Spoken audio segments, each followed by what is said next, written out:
Alô, alô, tudo preparado, o canal dos mistérios e mais uma bela história que nós recebemos e que eu passo a contar para vocês. Quero mandar um beijo muito respeitoso para Francine Ribeiro.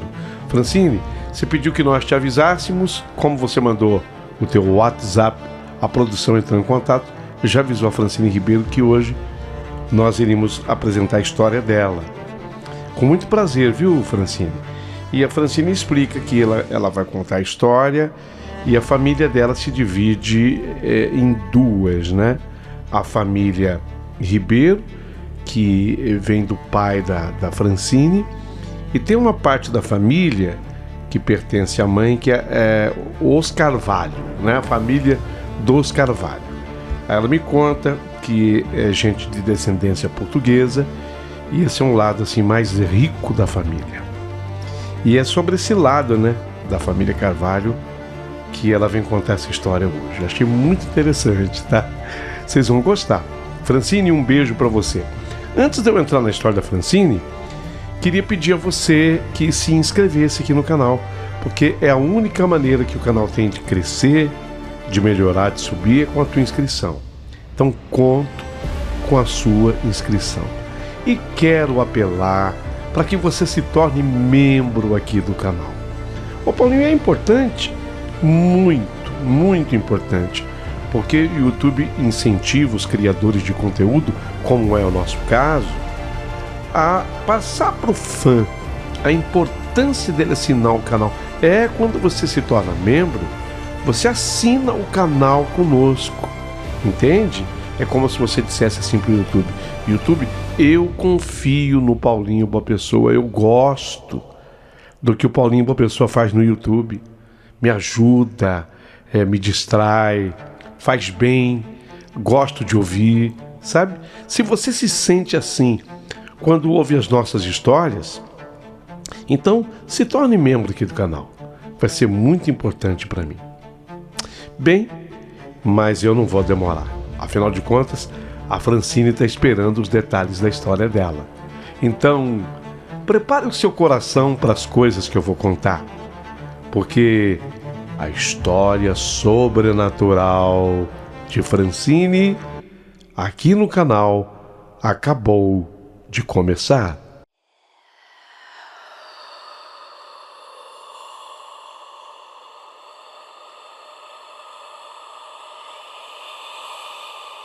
Mistérios da Meia-Noite.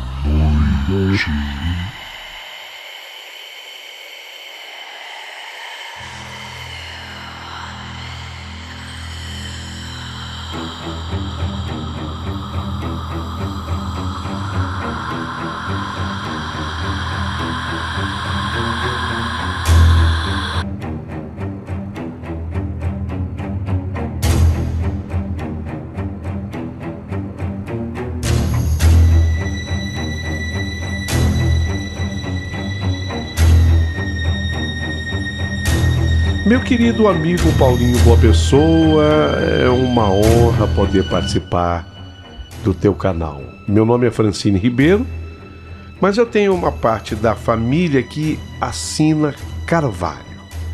E é justamente a parte mais rica da minha família. É a parte pertencente à minha mãe. O meu Ribeiro vem do meu pai. Não é que os Carvalhos nadassem em dinheiro, mas é uma gente assim bem posicionada, bem situada. E quando eu era adolescente, nos meus tempos assim, em que eu tinha 13, 14, 15, 16, até meus 17 anos, eu amava, sabe? Eu amava passar as férias lá na fazenda dos Carvalhos, dos parentes, como a minha mãe falava, da parentada da mamãe. Ô tempo bom! E sabe, Paulinho, foram tantas experiências que, apesar do tempo passado, ainda me aperta o peito quando eu me lembro.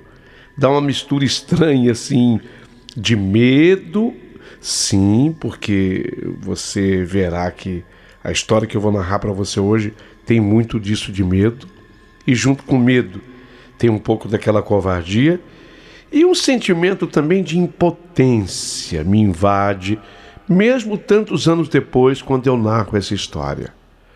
É claro que o que impera, particularmente nesse caso que eu vou narrar, é o medo.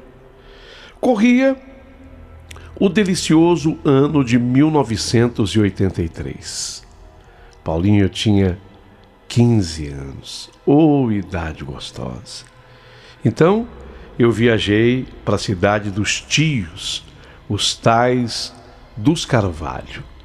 Eles moravam numa cidade gostosa, no interior, região de Minas Gerais. E eles tinham uma fazenda. E eu amava passear por lá, especialmente porque eu tinha muita liberdade. E nessa época, eu amava montar. Quando eu digo assim, o pessoal fala assim: nossa, então ela é uma pioa? Ela é uma cavaleira? Não, nada disso, mas eu amava montar. E o meu tio, ele pedia para o cocheiro lá da fazenda arriar vários cavalos e éguas, todos mansinhos, e nós saíamos, os primos todos, a passear pela fazenda. Dali ganhávamos uma estradinha e nós íamos até um riacho de águas límpidas e cristalinas, onde nós tomávamos banho também e até pescávamos ali. Nossa, era tudo uma delícia, sem contar os inúmeros pés de fruta, as comidas deliciosas preparadas pela cozinheira Dona Ana. Era assim que a gente falava, não era Dona Ana. Juntava, sabe? É Dona Ana, que trabalhava na casa sede da fazenda. Era uma delícia, era um prazer. Oh, meu Deus do céu, como meu coração se enche de saudade dessa época, viu? Apesar de ser verão, fazia muito calor durante o dia, lógico. Mas eu me lembro que à noite esfriava, porque a região era bem montanhosa. Por isso, era uma delícia sentarmos todos à beira da fogueira e ficarmos conversando. Eu gostava de passar as férias ali, meu Deus do céu. Cidade pequena, guardam tantos segredos, né? E são cercadas por lendas contadas à beira dessa fogueira, especialmente naquelas noites frias devido à região montanhosa. Estávamos justamente na época do milho. Quantas delícias! Pamonha, curau, bolo de milho. Quando o serviço estava acabando, sabe? Aí o pessoal se reunia perto do fogo, comendo aquelas espigas assadas e contando as histórias mais incríveis. Quase todas histórias assustadoras. Sim, eu não sou boba, não. Eu ia da cidade para lá. Então eu me via como a mais esperta. Ainda mais que eu ia de uma grande cidade. Imagine você que eu saía de Santo André para Minas Gerais, para uma fazenda. Então eu me via assim, a mais esperta, a mais inteligente. E eu sabia que muitas daquelas histórias, elas vinham da imaginação fértil daquelas pessoas. Gente mais velha, gente mais nova. Mas foi numa dessas noites que o Jacinto ele trabalhava na fazenda dos Carvalho. Sim, o Jacinto, ele era importante lá para o meu tio, ele era um lavrador dos bons, ele cuidava também dos cavalos. Sabe aquele senhor que cuida dos arreios, que troca as ferraduras, extremamente trabalhador. Mas depois que o Jacinto terminava lá o serviço dele na roça, ele passava no engenho, ele pegava lá uma caninha, ele tomava uns goles. Tomava uns goles e depois se animava. E às vezes até meio que tropeçando ali pertinho daquelas brasas da fogueira, ele vinha se sentar conosco E entre uma goladinha ou outra que ele dava naquela caninha, uma amarelinha que ele pegava no engenho, ele começava o seu relato. E aí, naquela noite, ele resolveu contar. Vocês conhecem a história do celeiro dos Lima? Perguntou ele com uma voz pastosa. Ah, aquela mentira para assustar a criança e fazê-la voltar cedo para casa? Eu respondi assim, eu era de Santo André, eu era esperta. Eu respondi assim, disse, bem, se for essa, claro que sim, eu conheço. Mas o Jacinto, ele continuou firme. Mas vocês só escutaram uma parte da história. Ele retrucou, olhando fixamente assim para o fogo. Como assim, Jacinto? Só uma parte? Já não bastam os sussurros que dizem escutar à noite por lá, as batidas na madeira que se escuta, e aquele cheiro horrível que dizem sentir que parece que tem um chiqueiro a céu aberto? O Jacinto respirou e falou com um olhar perdido. Não é só isso, não. Eu nem sei se eu devo contar, porque vocês são ainda muito nova e a rapaziada também é muito nova. Conta, Jacinto, conta. Agora você começou, você conta, pediam aqueles. E eu, esperta, vinda de Santo André, no meio daquele povo de Minas Gerais. Conta, Jacinto, conta. Você tá pensando que vai me assustar? Pode contar. Não, eu não tenho intenção nenhuma de assustar vocês. E nem o ser Francisca. Não, Francisca não, Jacinto. Eu sou a Francine.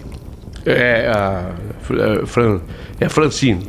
Eu não tenho intenção de assustar você, não. Mas eu vou contar.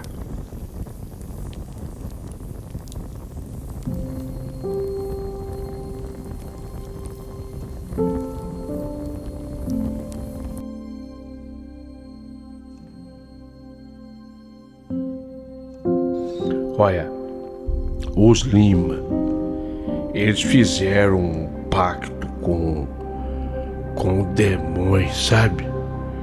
E fizeram isso para garantir grande colheita, para colher muito, para o gado engordar, a porcaiada, ganhar muitas arroba. E o que o pessoal conta é o seguinte, um dia você sabe, a pessoa faz o pacto, mas um dia o demônio vem cobrar o que é dele. E desde então, nunca mais se viu nenhum irmão lá dos Lima. Ah, essa parte, Jacinto, a gente já sabe. Alguém respondeu? Mas a gente quer parte nova. Que parte nova que você nunca contou? Jacinto apoiou assim a garrafa no chão e disse com a voz baixa.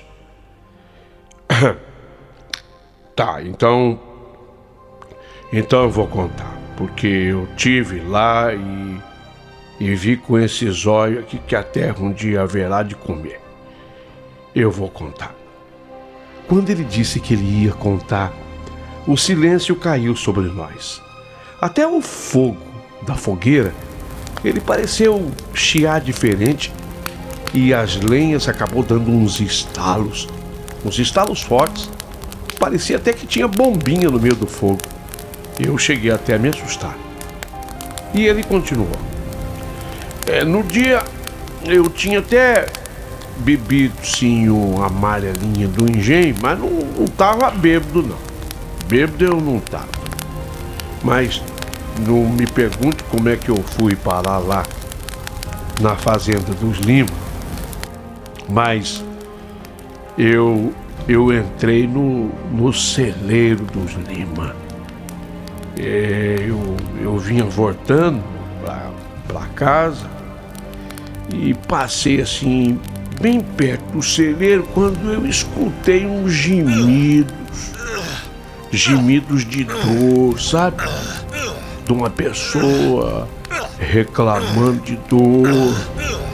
E quando ele começou a falar, eu percebi que ele, o Jacinto, empalideceu ao falar. E aí ele seguiu. Foi então que eu resolvi entrar assim no celeiro para ver de onde vinha aquele gemido. E foi nessa hora que eu vi o Arthur Lima.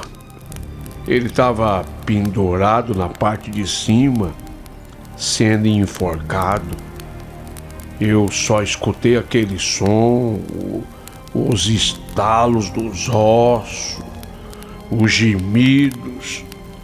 Eu quase que vomitei tudo que eu tinha bebido na hora.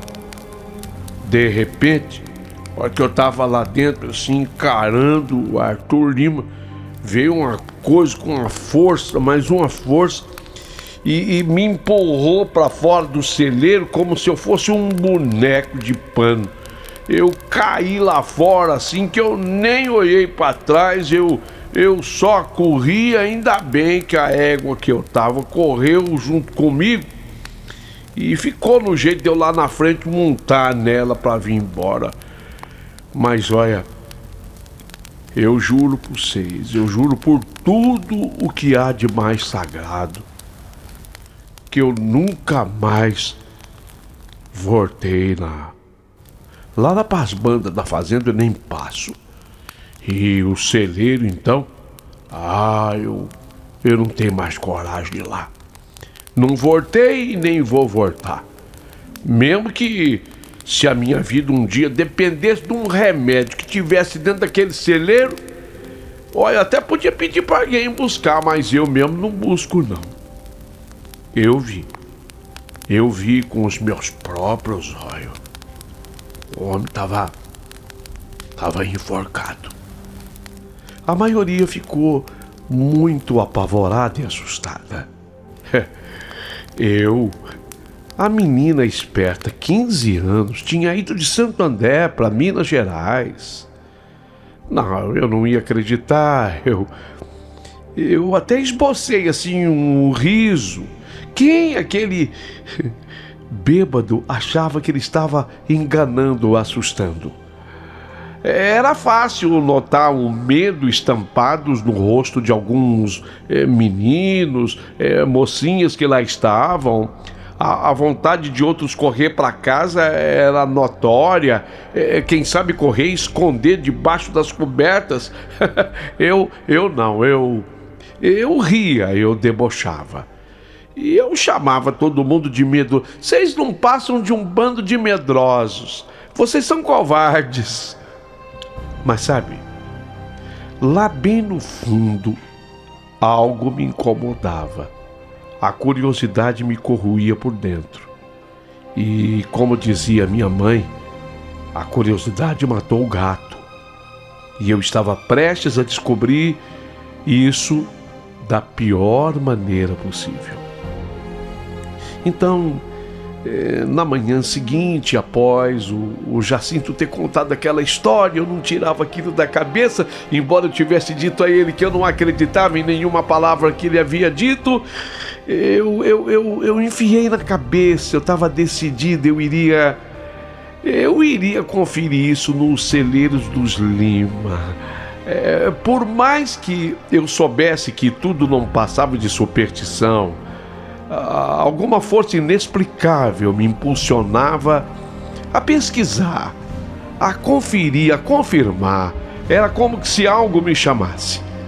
E aí eu comecei a tentar fazer a cabeça dos primos, uns que não topavam, outros que topavam, colegas, uns da mesma forma que não topavam, outros que queriam. Eu acabei, aglutinando umas 4 pessoas. Comigo 5, umas 4. E como o tio logo pela manhã ia mandar arriar as éguas e os cavalos, todos iríamos montar e pelo menos aqueles 5, eu e mais 4, nós iríamos até a fazenda dos Lima. Eu queria confirmar, eu queria ver de perto o celeiro dos Lima. E a turma ainda quis desistir. Teve um menino que desistiu. Então, se nós estávamos em 5, Luizinho, ele voltou, ficamos em 4. Mas nós iríamos até aquele lugar. E fomos mesmo. Até que nós chegamos à fazenda dos Lima. Inclusive tinha esse nome. Estava lá a placa, Fazenda dos Lima. Tudo abandonado. Tudo. Eu não estou exagerando. Sabe quando a casa, a sede fica abandonada, aquele mato cresce até na varanda? Você só via aquele capim, aquele capinzal alto. Tinha capim até no telhado, porque os pássaros, eles vão pegando semente de uma coisa ou de outra e acaba levando para o telhado e acaba encontrando alguma terra por lá e aquilo brota. É impressionante. Foi nesse lugar que eu vi planta em cima do telhado, por incrível que possa parecer. Mas aí, como eu estava lá, eu queria provar para todo mundo que eu, garota esperta de Santo André, não acreditava em fantasmas. Eu não acreditava naquelas histórias. Eu não acreditava naquela história que Jacinto havia contado. Isso não existe. Como dizia aquele padre, isso não existe. Eu me lembrei, inclusive, dessa frase agora. Isso não existe. E aquelas histórias iriam pertencer ao passado. E eu não seria nenhuma menina enganada. Uma vez que eu tinha saído de Santo André para Minas Gerais, eu não ia me deixar ser ludibriada. Bem, a fazenda dos Lima não tinha condição de entrar mais cavalgando. Havia muito mato. E aí eu acabei sendo surpreendida. Nós estávamos em 4. Achei que alguém fosse comigo. Mas dos 3 que estavam comigo, o pessoal chegou ali no limite, na divisa, na estrada para a boca da fazenda. Entrar e principalmente conferir o que havia no celeiro, ninguém topou. Eu acabei convencendo o Tim. O Tim era filho de um dos colonos lá da fazenda dos Carvalho. Gente que trabalhava com o meu tio. Eu convenci o Tim a ir comigo. Mas ele foi até um certo ponto. Ele foi até perto da varanda da casa. O celeiro que ficava assim ao lado da casa, ele falou, não, no celeiro eu não vou não, ô Francine, e nem você deve ir. Caramba, mas como não ir? Eu já estava ali. E eu queria ter a honra, o prazer de, logo mais à noite, contar para todo mundo que o Jacinto que me desculpasse, mas ele estava inventando história. Era isso que eu queria fazer. Então, o Tim ficou na beira da varanda e eu dei passadas decididas caminhando até o celeiro.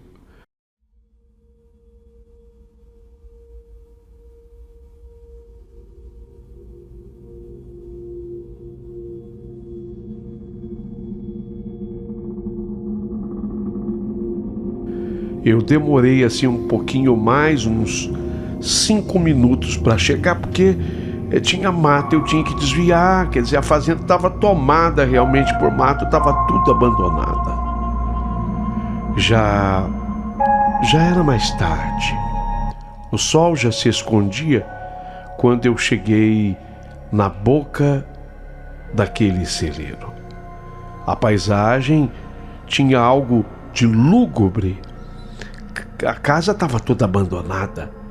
As janelas estavam todas quebradas, os vidros espatifados e uma sensação de que o tempo havia parado.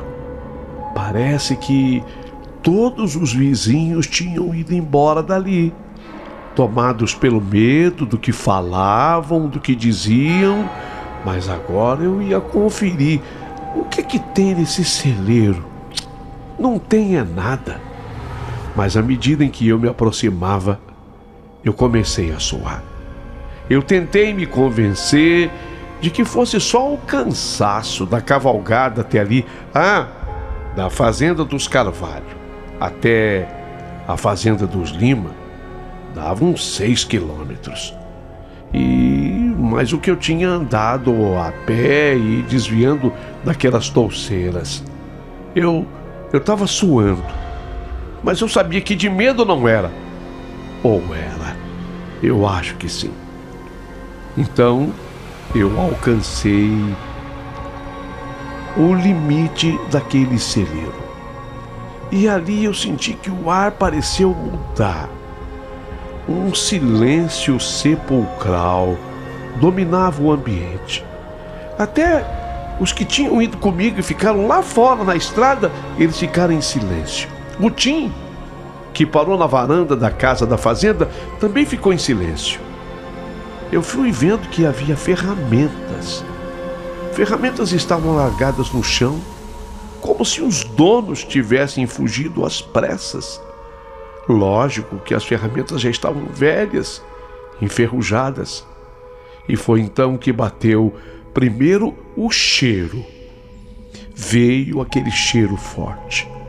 Um fedor podre e insuportável. Eu consegui definir. Era cheiro de enxofre. Na mesma hora me lembrei da história do Jacinto. Ele disse que havia sentido um cheiro igual, que ele quase vomitou. Pois eu também tive ânsias. Meu coração acelerou. Meu Deus, será que o Jacinto falou a verdade? Será que eu estava prestes a ver ruir tudo o que eu acreditava como real? Será que a menina esperta de Santo André seria surpreendida pelas coisas que acontecem em Minas Gerais, entre os colonos, entre os sitiantes? Eu estava muito próxima do celeiro, assim, praticamente nas pontas dos pés. Eu estava de bota, mas o medo me dominava. Só que eu cheguei até aqui e alguma coisa me impulsionou. Na entrada, eu notei pegadas. Não é possível. Pegadas de pessoas, de humanos, mas não com sapato, pegadas descalças, indo para dentro daquele celeiro. Marca de pé, mas não que estivesse usando um calçado. Gente descalça. Meu corpo todo tremeu. Eu podia ter desistido e não sei por que eu não desisti. Eu avancei. Quando eu entrei no celeiro, o ar lá de dentro era mais pesado. O cheiro parecia vir das próprias paredes do celeiro. O chão estava revirado, coberto de ferramentas enferrujadas e palha úmida. E de repente, eu escutei dentro do celeiro um gemido baixo, arrastado, mas um gemido humano. Meu coração quase saltou pela boca. Então, eu olhei para cima e eu vi.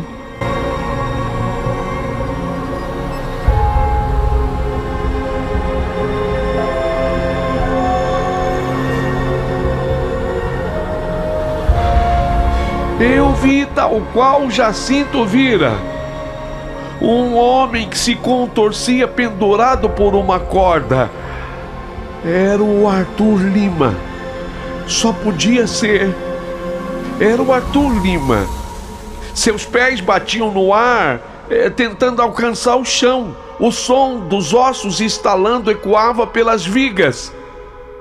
Eu gelei. Então eu tentei correr, mas algo parecia prender os meus pés no chão e me puxou com força. Eu gritei, o som ecoou pelas tábuas do celeiro. Era outro homem pálido, com o rosto deformado pelo sofrimento. Ele me olhou com uma expressão que misturava dor e piedade, e com voz rouca esse homem falou: saia daqui enquanto você pode sair. Saia, menina, esse lugar é amaldiçoado. Eu e o meu irmão estamos pagando o preço da ganância. Saia, você, saia. Eu olhei para as pernas do homem, e as pernas deste homem estavam cobertas de vermes. Todos os dias nós revivemos o castigo. E ele vai voltar, menina, ele vai voltar. Ele tudo vê, ele é mau, ele é traiçoeiro. Vai embora, menina, vai embora. Antes que eu pudesse reagir, então eu senti algo me agarrar pela gola da minha camisa. Eu não estava usando blusa, camisa, como se fosse camisa de homem mesmo. Eu estava usando camisa para galopar, de fazenda. Então me agarrou assim pela gola da camisa e me arremessou para fora, me jogando para fora do celeiro. Eu caí na terra úmida e atordoada. Depois disso eu só me lembro do escuro. Eu sofri um apagão.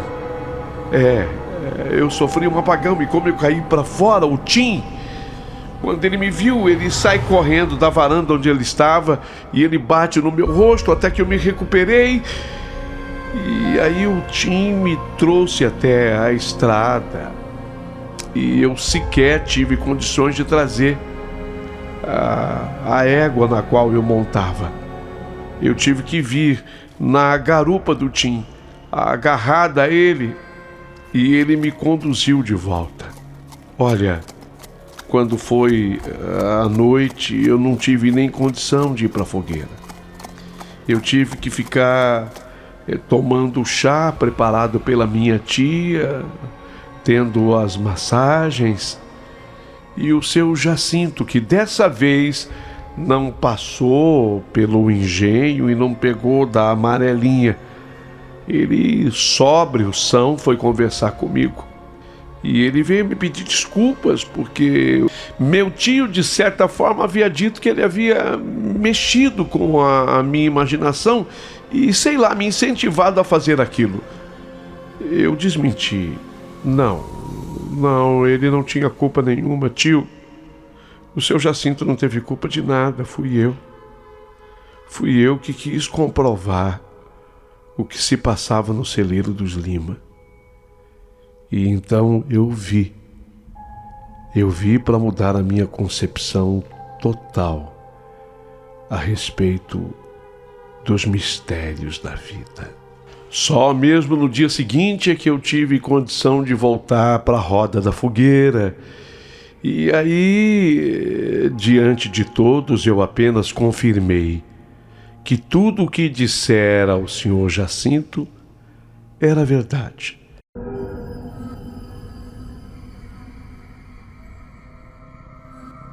E aquela menina esperta que tinha ido de Santo André, lá para a fazenda das Minas Gerais, ela reconhecia que não era tão esperta assim. De que havia muito mais mistérios sobre a terra e debaixo do céu do que podia imaginar aquela mocinha de 15 anos. Meu amigo Paulinho Boa Pessoa, isso marcou a minha vida. E eu nunca mais esqueci. O mais impressionante é que até hoje a família Carvalho ainda mantém a propriedade por lá. E aquelas terras que pertenciam aos Lima, ali acabou sendo loteado, sabe? Foram feitas glebas, foram divididas em lotes, e eles fizeram uma espécie de um condomínio fechado, porque hoje é muito comum e está na moda essa coisa do condomínio fechado. Então, eu não tenho mais nem ideia de onde possa estar aquele celeiro, Hoje está tudo muito diferente por lá. Mas tudo isso, como diria Jacinto, que já não está mais entre nós, eu vi com esses olhos que um dia a terra haverá de consumir. Essa era a história que eu tinha para contar e eu espero receber muitos comentários a partir de agora.